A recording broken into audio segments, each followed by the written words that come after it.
I'm talking about.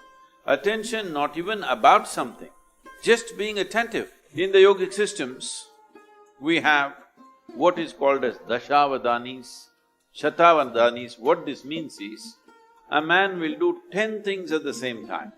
Now, when you don't miss a thing, everybody thinks you're some kind of a superhuman being. We can give you very dynamic processes through which you can scale up your attention to a higher and higher level.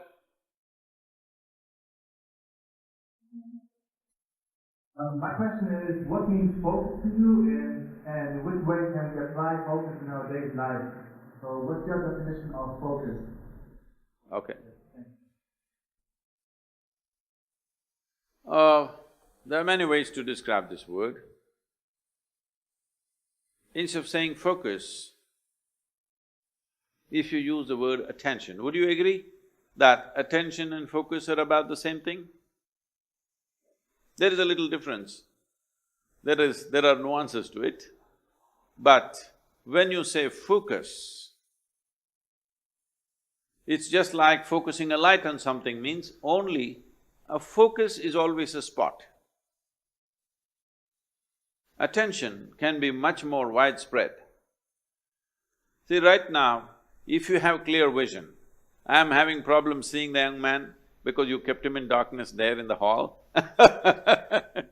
But if the hall was well lit, I don't have to focus myself to see the people who are sitting here. I just need attention. If I'm attentive, I will see all the people here the way they are. But now I get interested in this one young man, then I need focus. If I had only focus without the general attention about everything around me, indiscriminate attention I'm talking about, attention not even about something, just being attentive only because there is a certain level of attention and awareness within you, you even know that you exist. Otherwise, let's say in sleep, in your experience, neither the world exists nor you exist, all that's happened is there is no attention. Because there is no attention, there is no perception of any kind.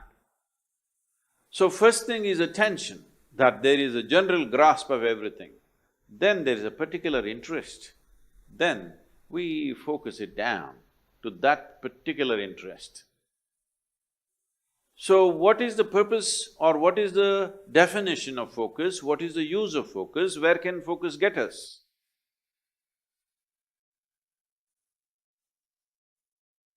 We are focusing on something only because our attention is not keen enough. If our attention was very keen, you would not need to focus on anything. In the yogic systems, we have what is called as dashavadanis, shatavadanis. What this means is, a man will do 10 things at the same time. Another man will do 100 things at the same time. This is, he will articulate a particular musical raga, at the same time he will calculate a very complex arithmetic problem, at the same time he will write poetry, at the same time like this he will do 10 things or 100 things. There are people like this. You can either use that to just be a stage performer, or you can just use it in your life, you're an entrepreneur. It's very important, if you're walking on the street, you are able to see something that most other people cannot see. That is when you become a leader. Because you are able to see things others are yet to see. That is when you take up a leadership position, because essentially leadership means you're on a perch. Once you're on a perch, you must see better than others. So attention is that dimension which will put you on that perch. If your attention has to be very keen about everything, then you should stop discriminating in terms of, I like this person, I don't like this person, this is good, this is bad, this is nice, this is not nice, this is useful, this is not useful. If you do not make any kind of discrimination, you just work on your attention, not about being attentive about something, just being super attentive, not about anything.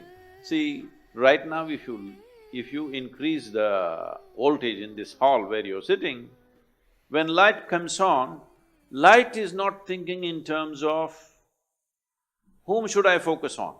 When light comes on, everything that is there in that room will be seen. This is important. This is a very important aspect of yogic process is that we go on working on our attention, that we keep on keying up our attention to a higher and higher level, a higher and higher voltage and intensity. Now, we don't encourage focus because focus means consolidate all that attention and put it on one person. Suppose you invested your entire focus on one spot and you found nothing worthwhile in that spot, what will you do at the end of your life? This is what is happening to most lives. Now, you just work on making your attention itself so keen that even if somebody focuses on something, they won't be that keen. If your attention is that keen, you won't miss a thing in this universe. Now, when you don't miss a thing, everybody thinks you're some kind of a superhuman being. No, this is not about being superhuman. This is about realizing being human itself is super.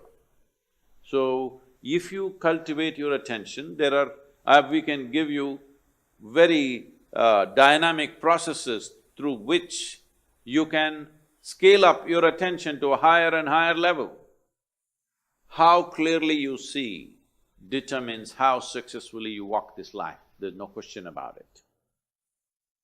How much lack of clarity there is in you, that much blundering you will do in your life. Simply there is no question about this. So, if one has to first of all, work towards cultivating this attention, first thing is you stop your sense of discriminatory looking, that you don't look at this person, oh, this is a man, this is a woman, this is a dog, this is that. Simply pay attention without any judgment. If you just pay attention to anything and everything without any judgment, you will see, if you just pay attention to an ant, there are phenomenal things. You're in Germany, who knows if you pay enough attention to an ant, you may come up with the best automobile on the planet because I have not seen any machine moving with as much dexterity as an ant moves. But I think nobody has paid enough attention to an ant. So, attention, raising the bar of attention is more important than focus. For immediate purposes, if you need to focus on something, you can. But right now you can do a simple experiment. If you sit with your face slightly upturned like this and close your eyes, you will see naturally there'll be a focus between your eyebrows. But you can be conscious of many things, people around you, your breath, the sensations in your body. You can be conscious of everything and still be focused. So mental focus is a limited possibility. But the attention, enhancement of attention that ultimately delivers you to a space where you become conscious, or in other people's words, super conscious, is just conscious, but people think you're super conscious. Because of this, you grasp everything as it is.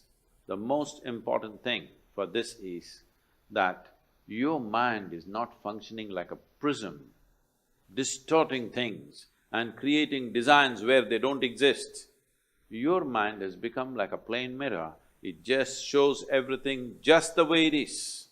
Only when you see everything just the way it is, you will have the ability to handle everything sensibly, otherwise you make a mess out of many things.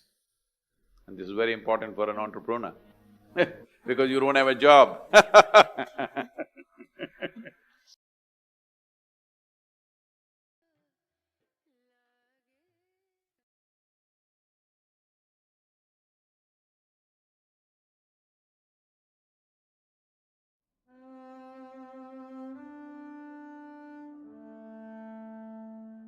Storie molto descrittive nella cultura indiana. sul tipo di gioielli che le cortigiane usavano indossare. Questa spilla, se lei la tira, tutti i gioielli cadono a terra in un... Il karma è così, è una complessa rete di catene, ma c'è una singola spilla. Casomai tu la trovi, l'aspetto karmico cade giù ed esisti in quanto essere liberato. Karma. Probabilmente una delle parole più fraintese.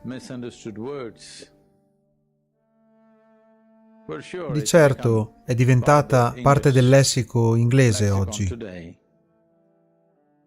ma fraintesa e mal interpretata in 1.000.000 di modi diversi.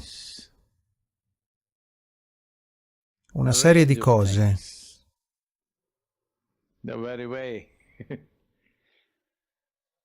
Il modo stesso. La natura del karma è proprio così, le sue interpretazioni. La struttura del karma è un caos molto complesso. Ma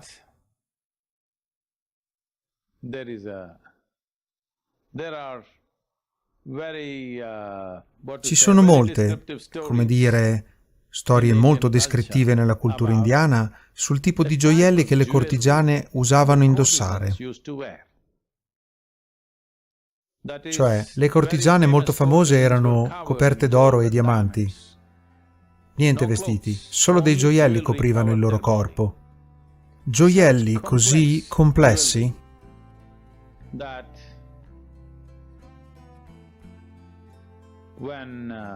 che quando gli uomini andavano da loro non avevano idea di come togliere questi gioielli, perché era una rete così complessa di catene. Per quanto si sforzassero, non riuscivano a togliere questi gioielli. I gioielli sono belli, ma per un uomo che la cui mente è scatenata con la passione, questa è una barriera. Quindi, di solito, lei lo incoraggia a bere e bere. Un po' di più, un po' di più. Così che dorma. Le regali altri gioielli e se ne va da casa. Ma quando lei vuole toglierli, c'è una singola spilla, normalmente collocata dove è il nostro anahata. Questa singola spilla, se lei la tira, tutti i gioielli cadono giù in un... proprio così, cadono giù.